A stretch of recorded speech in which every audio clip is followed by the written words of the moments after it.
பயிற்சி 27.2 முதலாவது வினா பார்த்தீங்கன்னு சொன்னா ஓவை மையமாக உடைய வட்டத்தில் நான் PQவின் நடுப்புள்ளி 6 ஆகும். ROQ வந்து 45 பாகையாயின் RQவும் ORம் சமன் என்று காட்ட சொல்லியிருக்கு. இதுல பாருங்க, இந்த வட்டத்தில மையம் வந்து O, இந்த நான் PQட நடுப்புள்ளி R, நடுப்புள்ளி என்றா உங்களுக்கு தெரியணும் இந்த PR என்ற நீளமும் இந்த RO என்ற நீளமும் சமனா இருக்கும். ROQ வந்து 45 பாகை, ROQ வந்து 45 பாகை, அப்ப இது 45 ரைட். ஆயின் RQ விட நீளமும் OR இட நீளமும் ஒன்று கொண்டு உங்களுக்கு சமன் என்று காட்ட சொல்லியிருக்கு. RQ உட நீளமும் OR இன் நீளமும் ஒன்று கொண்டு சமன் என்று காட்ட சொல்லியிருக்கு. முதலாவது பார்ப்போம் பாருங்க. முதலாவது தெரியணும். அப்ப இதுல நிறுவ வேண்டியது வந்து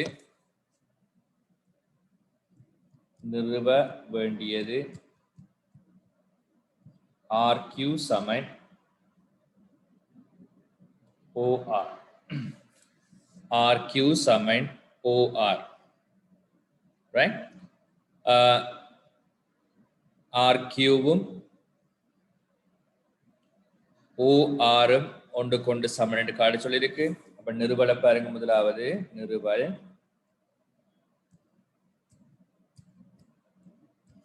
உங்களுக்கு தெரியும் ORQ வந்து 90 பாகைக்கு சமன்.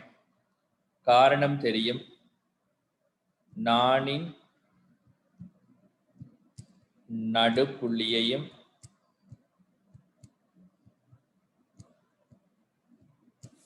மையத்தையும் இணைக்கும் கோடு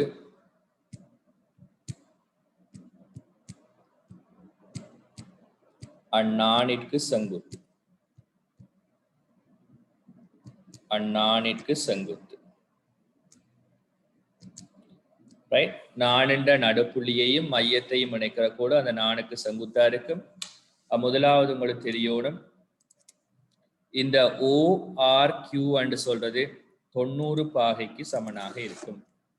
ORQ என்று சொல்றது 90 பாகைக்கு சமனாக இருக்கும் ரைட். அப்ப இந்த முக்கோணி ORQ எடுத்தா பாருங்க, ஒரு கோணம் 90, மற்ற கோணம் 45, மற்றைய கோணம் வந்து OQR. இது மூன்றையும் கூட்ட 180 பாகை வரும். அதுக்குரிய காரணம் தெரியும், முக்கோணியின் அகக்கோணங்களோட கூட்டுத்தொகை வந்து 180 பாகை. ஆகவே OQR வந்து 180, 90, 45, 135. OQR வந்து யாருக்கு சமனா இருக்கும் என்று சொன்னா 45 பாகைக்கு சமம். ஆகவே இந்த OQR வந்து யாருக்கு சமன்னா 45. உங்களுக்கு தெரியும், ஒரு முக்கோணியின் 2 கோணம் சமன் பாருங்க, இதுவும் 45, இதுவும் 45. ஒரு முக்கோணியின் 2 கோணம் சமன்டா சமனான கோணத்துக்கு எதிரான பக்கங்கள் சமன். ஒரு முக்கோணியின் 2 கோணம் சமன்டா சமனான கோணத்துக்கு எதிரான பக்கங்கள் சமன். ஆகவே இந்த 2 கோணமும் சமனா இருக்கிறபடியா ROQவும் அதே மாதிரி OQR சமன் 45 பாகை என்பதால் சமனான கோணத்துக்கு எதிரான பக்கம் சமன். ஆக உங்களுக்கு தெரியணும், RQ என்ற பக்க நீளமும் OR என்ற பக்க நீளமும் ஒன்று கொண்டு சமன். காரணம், சமனான பக்கத்திற்கு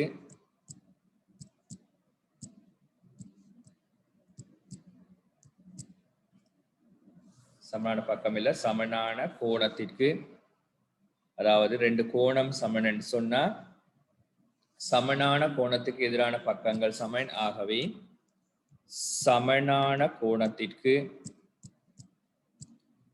எதிரான பக்கங்கள் சமனாகும். இதுதான் முதலாவது கேள்விக்குரிய விடை. முதலாம் கேள்வி திருப்பி சொல்றேன் பாருங்க வேகமா.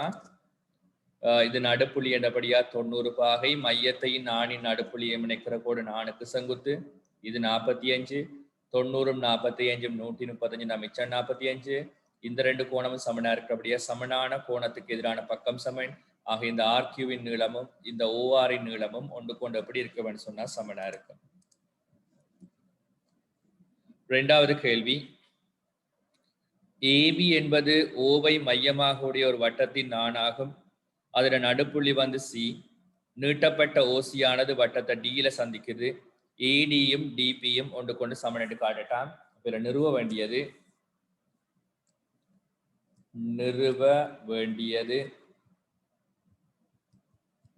ஏடி சமன் டிபி. இதுல ஒரு அமைப்பு இருக்கு. நான் என்ன செய்ய போறேன்னு சொன்னா பாருங்க, இந்த ஏடியையும் இந்த டிபியையும் இணைக்க போறேன். அமைப்பு வந்து ஏடி கமா டிபியை இணைக்க. ஏடி கமா டிபியை இணைக்க. அது நீங்க டாட் டாட் கோட்டால காட்டினால இந்த அமைப்புகள் நாங்க முறிந்த கோடுகளால காட்டுவோம்.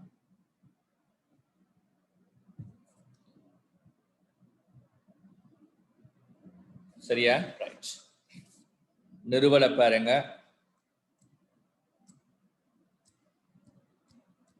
அந்த முக்கோணி ஏடிசியையும்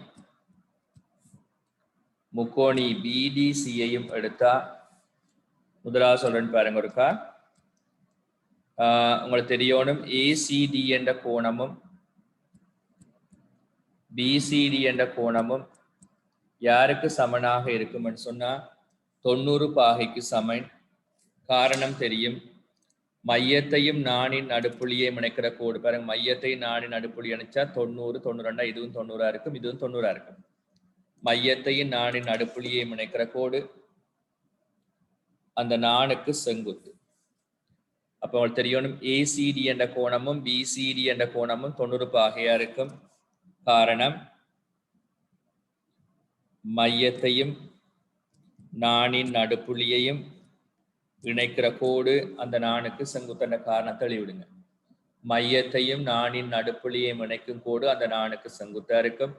இந்த முக்கோணி ஏடிசி பிடிசியில முதலாவது பாருங்க, ஏசியும் பிசியும் சமன் என்ற சி நடுப்புள்ளின்னு தந்திருக்கு தரவு. ரெண்டாவது தெரியும் ஏசிடி என்ற கோணமும் பிசிடி என்ற கோணமும் சமனா இருக்கு. நாங்க நிறுவிட்டோம் 90 பாய்க்கு சமன் நிறுவிட்டோம், நிறுவப்பட்டது.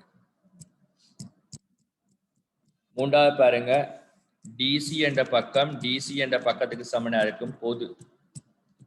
ஆகவே இந்த ரெண்டு முக்கோணி ஏசிடியும் முக்கோணி பிசிடியும் ஒருங்கிசையும் என்ன நிபந்தனைன்னு கேட்டா பக்கம் கோணம் பக்கம். ரெண்டு முக்கோணியும் ஒருங்கிசையும் என்ன நிபந்தனைன்னு கேட்டீங்கன்னு சொன்னா பக்கம் கோணம் பக்கம் என்ற நிபந்தனையில ஒருங்கிசையும். ரைட்? ஒருங்கி செஞ்சா அவங்களுக்கு தெரியும் ஒருங்கிசையும் முக்கோணிகளோட ஒத்த உறுப்புகள் சமன். ஒருங்கி செஞ்சா அவங்களுக்கு தெரியும் ஒருங்கிசையும் முக்கோணிகளோட ஒத்த உறுப்புகள் சமன். ஒருங்கிசையும் முக்கோணிகளின் ஒத்த உறுப்புகள் சமன். ரெண்டபடியா மிகுதியா இருக்கிற ரெண்டு பக்கமும் சமனா இருக்கும். ஏடி சமன் பிடி ஆகும். திருப்பி இருக்க சொல்லிட்டு போறேன் பாருங்க. இதுல நிறுவனம் ஏடி என்ற பக்கமும் பிடி என்ற நீளமும் ஒன்று கொண்டு சமனண்டு. அமைப்பு வந்து ஏடியும் பிடியையும் இணைச்சிருக்கிறேன். நிறுவல் இந்த ரெண்டு முக்கோணியம் எடுத்தா இந்த ஏசிடி என்ற கோணமும் பிசிடி என்ற கோணமும் 90 பாகையா இருக்கும். காரணம் மையத்தையும் நாணின் நடுப்புள்ளியையும் இணைக்கிற கூட அந்த நாணுக்கு செங்குத்து. அப்ப இந்த ரெண்டு முக்கோணியம் எடுத்தா முதல் தெரியும் இந்த ஏசியும் பிசியும் சமன், சி வந்து நடுப்புள்ளி. ஏசிடியும் பிசிடியும் சமன் 90 பாகை நிறுவியாச்சு. டிசி சமன் டிசி வந்து பொது பக்கம். ரெண்டு முக்கோணியும் ஒருங்கி செய்யும். பக்கம் கோணம் பக்கம் என்ற நிபந்தனையில ரெண்டுமே ஒருங்கி செய்ய போகுது. ஒருங்கி செய்தபடியா மிகுதியா இருக்கிற இந்த ரெண்டு பக்கமும் சமனா இருக்கும். ஆக ஏடி என்ற பக்கமும் பிடி என்ற பக்கமும் சமனா இருக்கும். உங்களுக்கு அதுக்குரிய காரணம் தெரியும், ஒருங்கி செய்யும் முக்கோணிகளின் ஒத்த உறுப்புகள் சமன் தான். ரெண்டாம் கழிக்குரிய ரைட். மூன்றாம் கேள்வியை பாருங்க. முக்கோணி ஏபிசியில ஏ கமா பி கமா சி ஆகிய புள்ளிகள் ஓவை மையமாக உடைய ஒரு வட்டத்தின் மீது அமைந்துள்ளன. பிசியின் நடுப்புள்ளி எக்ஸ் ஆகும். கோடு ஏஎக்ஸின் மீது ஓ அமையுமாயின் ஏபி சமன் ஏசி என காட்டுக. பாருங்க ஒருக்கா. முதலாவது தெரியும் உங்களுக்கு. முதலாவது தெரியும் ஏஎக்ஸி சமன் பிஎக்ஸி சமன் 90 பாகை. அதுக்குரிய காரணம் கட்டாயம் எழுதணும். மையத்தையும் நாணின் நடுப்புள்ளியையும் இணைக்கிற கோடு, மையத்தையும் நாணின் நடுப்புள்ளியையும் இணைக்கிற கோடு அந்த நாணுக்கு செங்குத்து. பாருங்க, முதலாவது மையத்தையும் நாணின் நடுப்புள்ளியையும் இணைக்கிற கோடு அந்த நாணுக்கு செங்குத்து. அப்ப முதலாவது தெரியணும் ஏஎக்ஸி என்ற கோணமும் அதே மாதிரி பிஎக்ஸி என்ற பிஎக்ஸ்ஏ என்ற கோணமும் அதே மாதிரி பிஎக்ஸ்ஏ என்ற கோணமும் யாருக்கு சமனாக இருக்கும்னு சொன்னா 90 பாகைக்கு சமனா இருக்கு. ஏஎக்ஸி என்ற கோணமும் பிஎக்ஸ்ஏ என்ற கோணமும் 90 பாகை. அதுக்குரிய காரணம் எழுதணும். ஒரு வட்டத்தின் மையத்தையும் நாணின் நடுப்புள்ளியையும் இணைக்கிற கோடு அந்த நாணுக்கு செங்குத்தன் எழுதுவோம். இப்ப ரெண்டு முக்கோணியும் எடுப்போம். முக்கோணி ஏசிஎக்ஸ் கமா முக்கோணி ஏபிஎக்ஸ் எடுத்தா முதலாவது உங்களுக்கு தெரியும் சிஎக்ஸும் பிஎக்ஸும் சமன். அதுக்குரிய காரணம் தெரியும், எக்ஸ் வந்து நடுப்புள்ளி என தந்திருக்கு தரவு. ரெண்டாவது உங்களுக்கு தெரியும் ஏஎக்ஸியும் அதே மாதிரி பிஎக்ஸ்ஏயும் ஒன்று கொண்டு சமனை நிறுவிட்டீங்க. நிறுவினா அதுக்கு நாங்க சொல்லுவோம் நிறுவப்பட்டது. நிறுவினா அதுக்கு நாங்க சொல்லுவோம் நிறுவப்பட்டது. மூன்றாவது ஏஎக்ஸ் சமன் ஏஎக்ஸ், அது பொது என்று சொல்லுவோம். அப்ப இந்த ரெண்டு முக்கோணியும் ஒருங்கிசையும். முக்கோணி ஏசிஎக்ஸ் ஒருங்கிசைவு, முக்கோணி ஏபிஎக்ஸ் காரணம் பக்கம் கோணம் பக்கம் ஒருங்கி செய்தபடியா மிகுதியா இருக்கிற ரெண்டு பக்கம் சமனா இருக்கும். ஆகவே ஏசி என்ற பக்கமும் ஏபி என்ற பக்கமும் சமன். காரணம் எழுதணும், ஒருங்கிசையும் முக்கோணிகளின்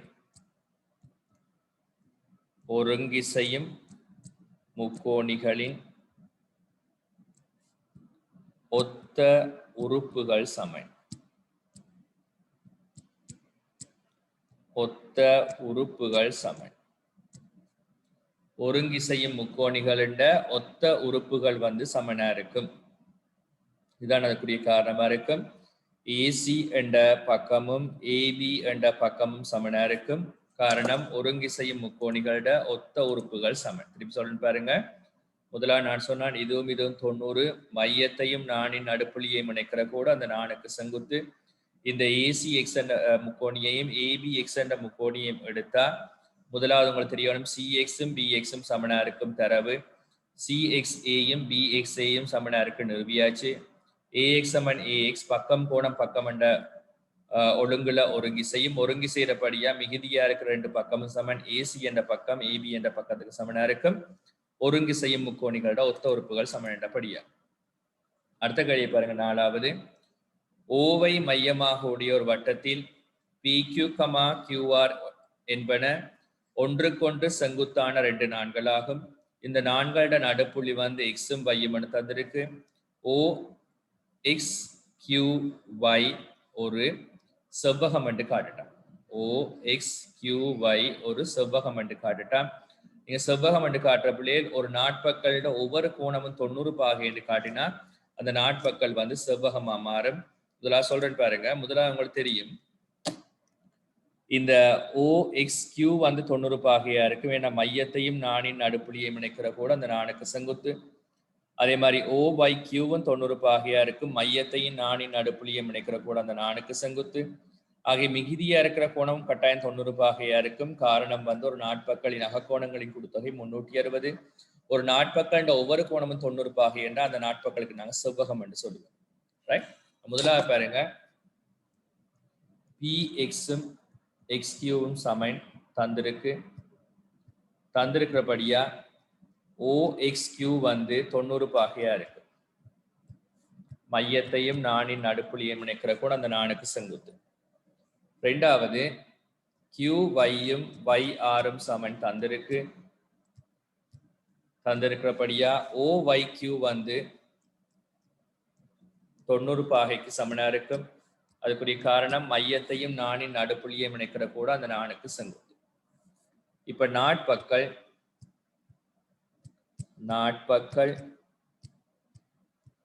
OXQYல பாருங்க, OXQ 90 பாகை, அதே மாதிரி XOY 90 பாகை, XQY 90 பாகை, அதே மாதிரி OYQ 90 பாகை, மிகுதியா இருக்கிற கோணம் XOY, இவ்வளத்தையும் கூட்டம் 360, XOY பெருமானம் காண 360 சய 270 சமன் 90. ஆகவே OXQY வந்து என்னவா இருக்குமெண்டா ஒரு செவ்வகமாகும். காரணம் அகக்கோணம் ஒவ்வொன்றும் 90 பாகை என்பதால். அகக்கோணம் ஒவ்வொன்றும் 90 பாகை என்றபடியா அந்த கோணம் வந்து, அதாவது அந்த நாட்பக்கள் வந்து ஒரு செவ்வகமாக அமையும். சரி பாருங்க, முதலாவது சொன்னான் இந்த PX என்ற நீளமும் XQ என்ற நீளமும் சமனா இருக்கப்படியா இது 90. ரெண்டாவது பாருங்க QY என்ற நீளமும் YR வீதம் சமனா இருக்கப்படியா இந்த OYQ 90.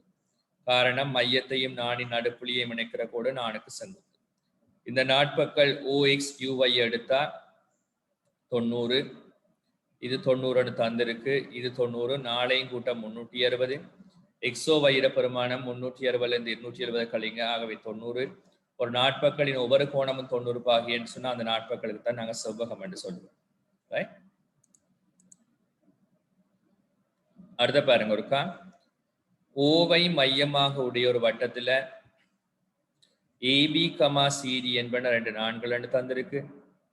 இந்த 2 நாண்களின் நடுப்புள்ளி கொடுத்திருக்கு. இந்த AB என்ற நாண்ட நடுப்புள்ளி Pயும், DC என்ற நாணின் நடுப்புள்ளி வந்து Qவும் என்று தந்திருக்கு.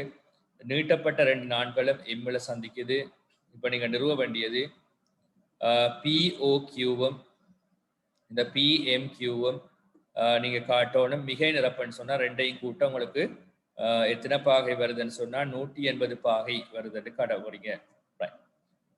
இதுல ஈஸியான நிறுவல். முதலா பாருங்க, நிறுவலை பார்ப்போம்.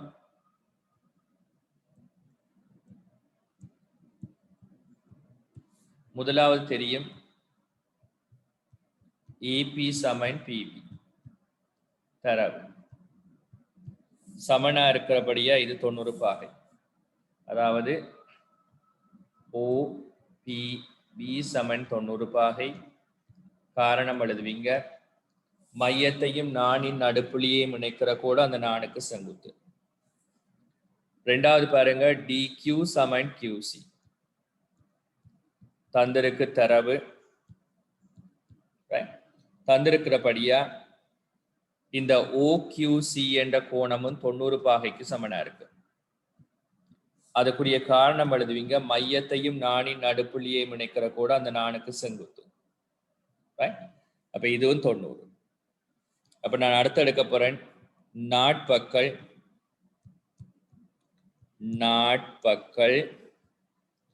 PMQOல பாருங்க. இந்த நாட்பக்கள்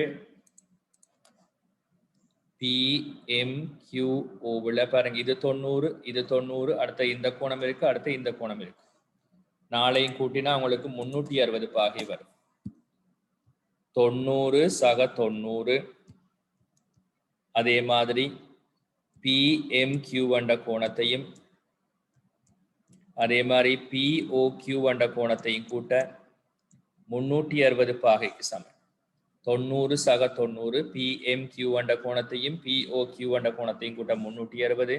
காரணம் நாட்பக்களின் அகக்கோணங்களின் கூட்டுத்தொகை வந்து 360 பாகைக்கு சமன். ஆகவே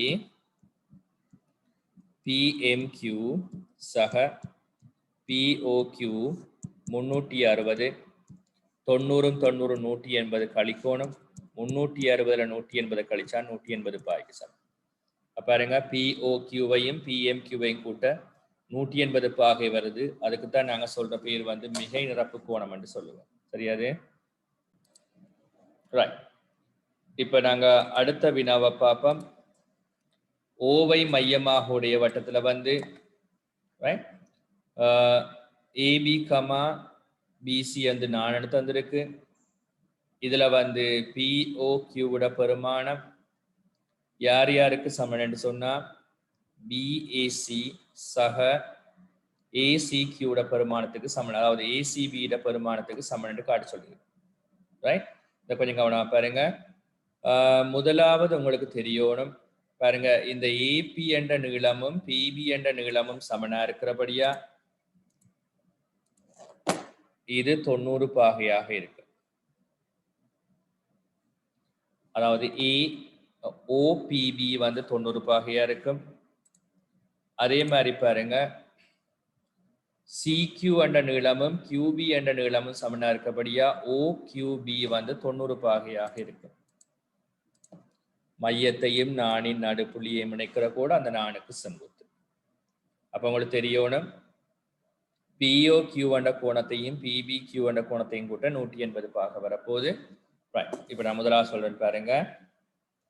முதலாவது தெரியும் AP என்ற நீளமும் PB என்ற நீளமும் சமன் தந்திருக்கு தரவு என்றபடியா OPB வந்து 90 பாகை. காரணம் தெரியும், மையத்தையும் நாணின் நடுப்புள்ளியையும் இணைக்கிற கூட அந்த நாணுக்கு செங்குத்து. CQட நீளமும் QBட நீளமும் சமனா இருக்கு தந்திருக்கு தரவு சமனா இருக்கிறபடியா இந்த OQBட நீளம் வந்து யாருக்கு சமனாக இருக்குமெண்டா 90 பாகை. மையத்தையும் நாணின் நடுப்புள்ளியையும் இணைக்கிற கூட அந்த நாணுக்கு செங்குத்து. இப்ப பாருங்க நாட்பற்கள்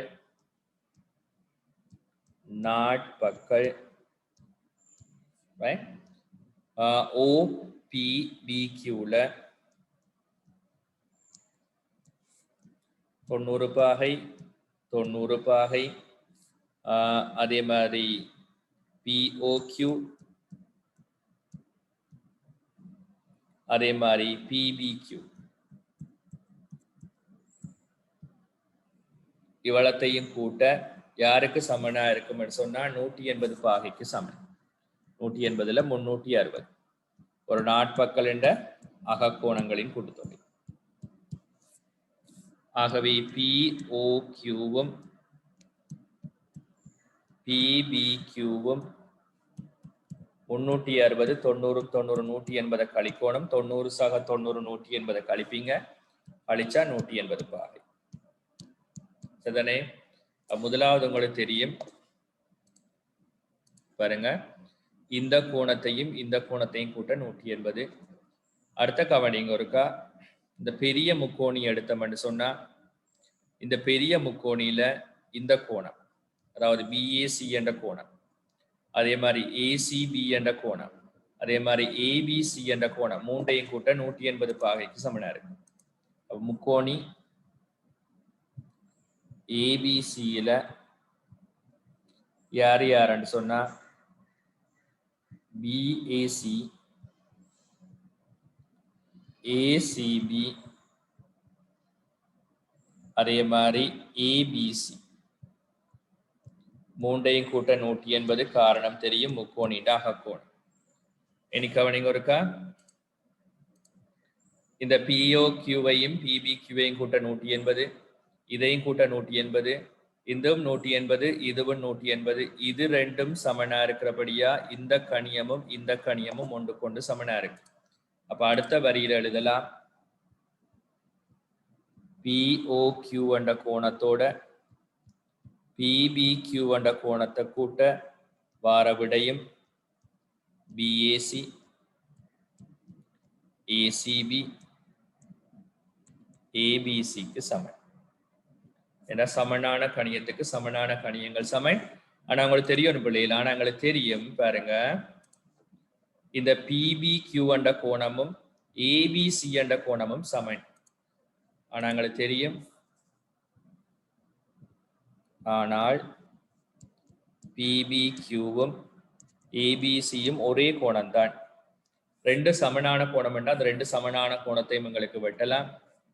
வெட்டினீங்கன்னு சொன்னா மிகுதியா இருக்கிற கோணங்கள் சமனா இருக்கு. ஆகவே இந்த பிஓக்யூ என்ற கோணம் யாருக்கு சமன்னு சொன்னா பிஏசி சக ஏசிபிக்கு சமனா.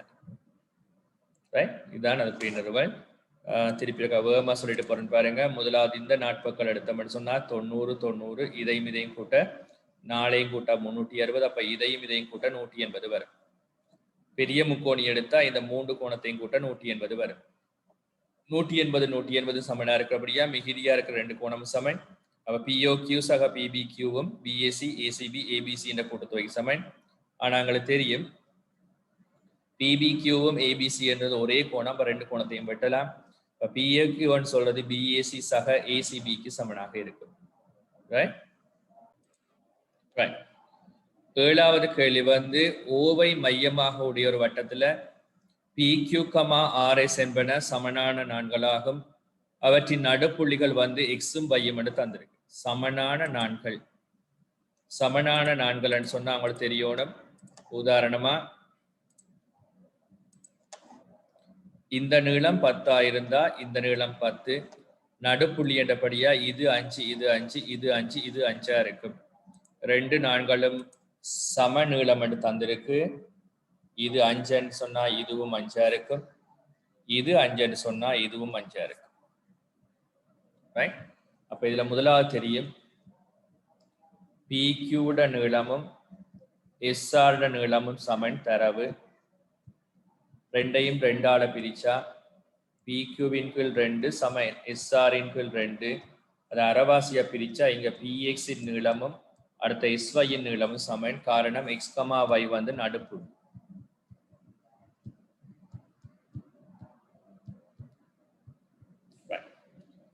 ரெண்டாவது உங்களுக்கு தெரியணும் PXQ கோணமும் அதே மாதிரி SYO கோணமும் 90 பாகைக்கு சமனா இருக்கும். பிரேக்கல்ல காரணம் போடுவீங்க. மையத்தையும் நாணின் நடுப்புள்ளியையும் இணைக்கிற கோடு அந்த நாணுக்கு செங்குத்து. மையத்தையும் நாணின் நடுப்புள்ளியையும் இணைக்கிற கோடு அந்த நாணுக்கு செங்குத்து. மூன்றாவது தெரியும் OX-இன் நீளமும் OY-இன் நீளமும் சமன். ஏண்டா வட்டத்தின் ஆரைகள் சமன். அப்ப இந்த ரெண்டு முக்கோணியும் முக்கோணி PXOவும் முக்கோணி SYOவும் ஒருங்கிசையும் பக்கம் கோணம் பக்கம் ஒருங்கி செய்யறபடியா பிள்ளைகள் உங்களுக்கு தெரியணும். ரெண்டு முக்கோணி ஒருங்கி செஞ்சா ஒத்த உறுப்புகள் சமன். அப்ப நீங்க கொண்டு எழுதலாம் XPO என்ற கோணமும் YSO என்ற கோணமும் சமனா இருக்கும். அதே மாதிரி PO என்ற பக்கமும் OS என்ற பக்கமும் சமன். காரணம் ஒருங்கி செய்யும்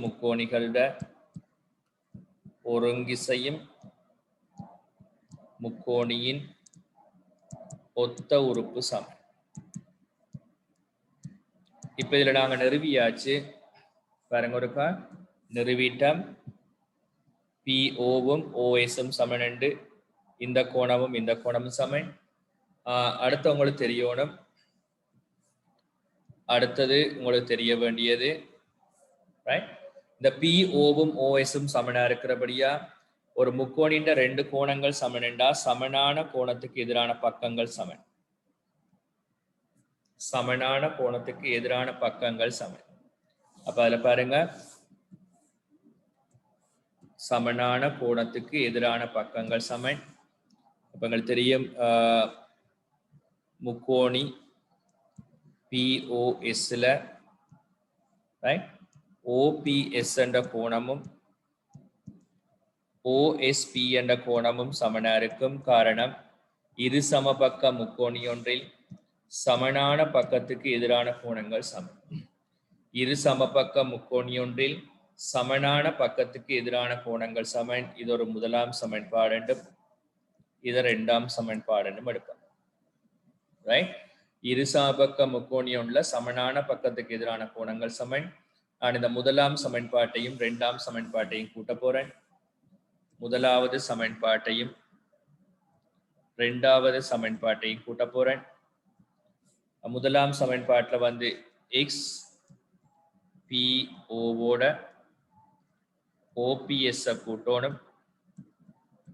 அதே மாதிரி YS ஓவோட OSP கூட்டணும். ரைட், பாருங்க. இதையும் இதையும் கூட்டினா உங்களுக்கு இந்த பெரிய கோணம் வரும். இதையும் கூட்டினா உங்களுக்கு இந்த பெரிய கோணம் வரும் XPS.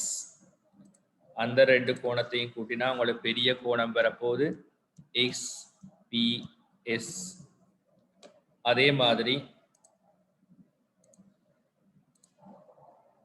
இதையும் கூட்டினா உங்களுக்கு இந்த பெரிய கோணம் வரப்போகுது YSP.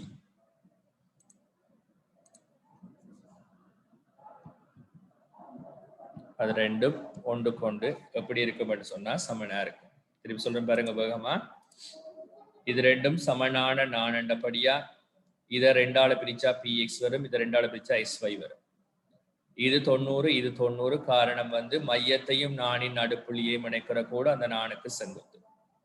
ரெண்டாவது OX என்ற நீளமும் OY என்ற நீளமும் சமனா இருக்கும். OX என்ற நீளமும் OY என்ற நீளமும் சமனா இருக்கும். அதுக்குரிய காரணம் தெரியும் RI. OX-உம் OY-யும் சமன், அதுக்குரிய காரணம் தெரியும் RI. ரைட். ஆகவே இந்த ரெண்டு முக்கோணியும் ஒருங்கி செய்யும் பக்கம் கோணம் பக்கம், பக்கம் கோணம் பக்கம். ஒருங்கி சேரபடியா இந்த கோணமும் இந்த கோணமும் சமன், இந்த பக்கமும் இந்த பக்கமும் சமன். இந்த முக்கோணி POS-ல இந்த ரெண்டு பக்கமும் சமனா இருக்கிறபடியா இந்த ரெண்டு கோணமும் சமன். சமனான கோணத்துக்கு எதிரான பக்கங்கள் சமன் என்றபடியா இனி ரெண்டை கூட்டுறன். இதோட இதை கூட்டுறதும் இதோட இதை கூட்டுறதும் சமன். இதோட இதை கூட்டினா உங்களுக்கு XPS-உம் இதோட இதை கூட்டினா உங்களுக்கு YSP-யும் வரும். ரெண்டு கோணமும் ஒன்று கொண்டு சமனாக. இவ்வளவுதான் பிள்ளைகள் அந்த முதலாவது பயிற்சியில் இருக்கிற அவளை கணக்கும் உங்களுக்கு செய்து விட்டு இருக்கு. இதற்காக நீங்க டவுட் இருந்தால் திரும்ப பார்த்து இதற்காக செய்து கொள்ளலாம். இதுதானே?